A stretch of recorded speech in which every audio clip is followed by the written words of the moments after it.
Today is Sunday, December 1, 2013. Diana Hanbury King is visiting with Pete and Pam Wright in Deltaville, Virginia. She's been with us now for a couple of days, and for dinner tonight had a dozen oysters. We call them oysters down here. Other people call them oysters. And Diana, you had a theory. Pam, this is a fascinating theory. Diana has a theory about people like Richard Branson and other individuals. Diana, tell me now, this whole thing about the gift of dyslexia, you have some unusual theories about it that are different from the mainstream. I do not believe it is unusual, although it has bothered me that it is so prevalent.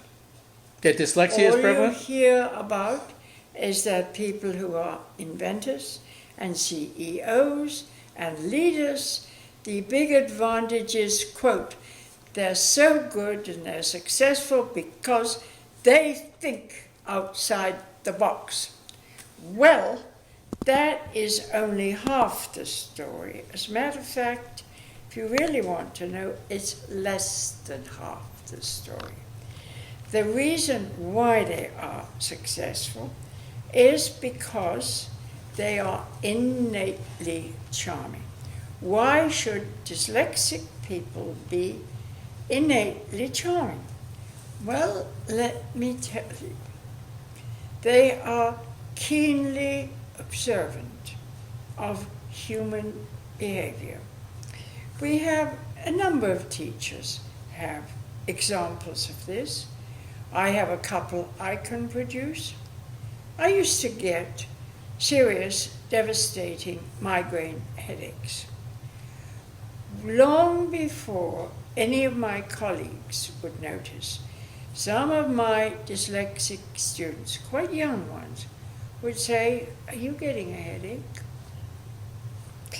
Then when I was teaching, I taught algebra for quite a while, and a student would give a wrong answer, and I would, I swear, be completely impassive. I wouldn't move a muscle, I'd just be waiting. And the kid would look at my face, would read something, and would say, "Oh no, that's not what I meant to say," and change in midstream. This didn't happen to me, but it happened to another teacher who used to tell the story. And this was, I think, about fourth graders. The lady had a cat to which she was devoted. And the cat was sick.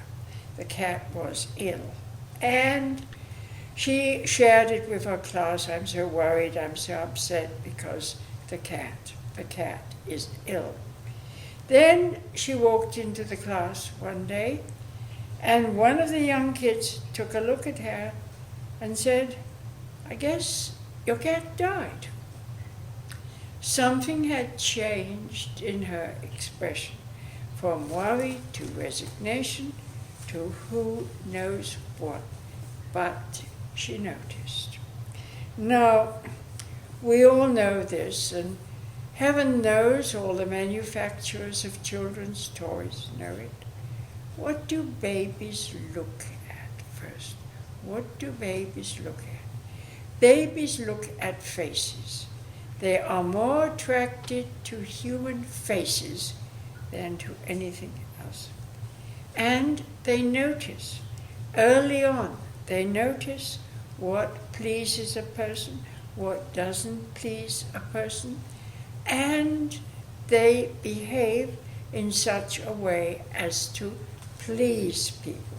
It's innate personal charm, and dyslexic students have this when they are very young.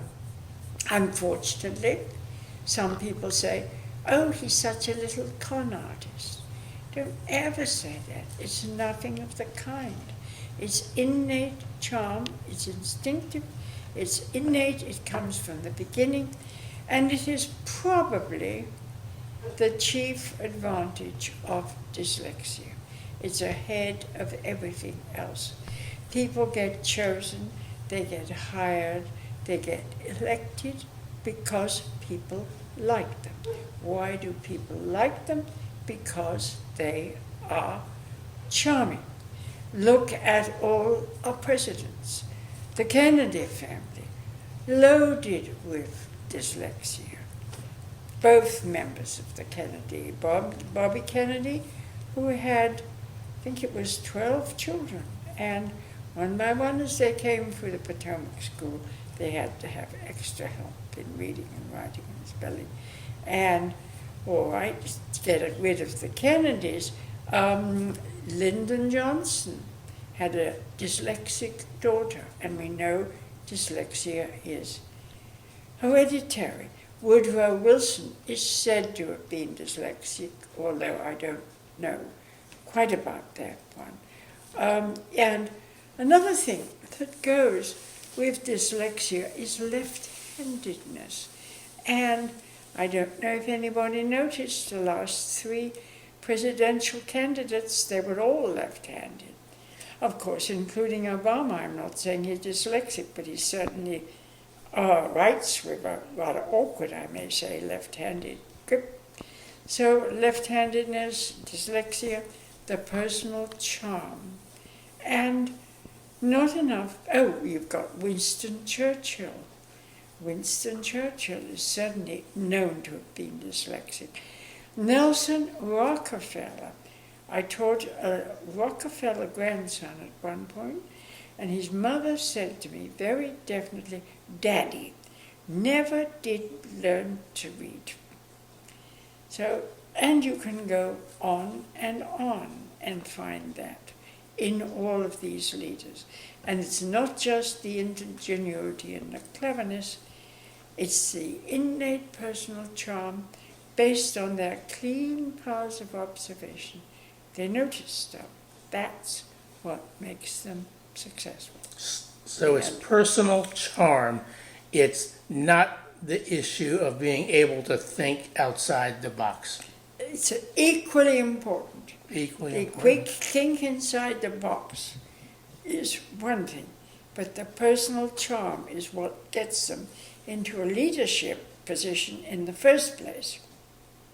So then they can use their thinking outside the box to invent stuff. But if they weren't in a leadership position in the first place, nobody would listen to them.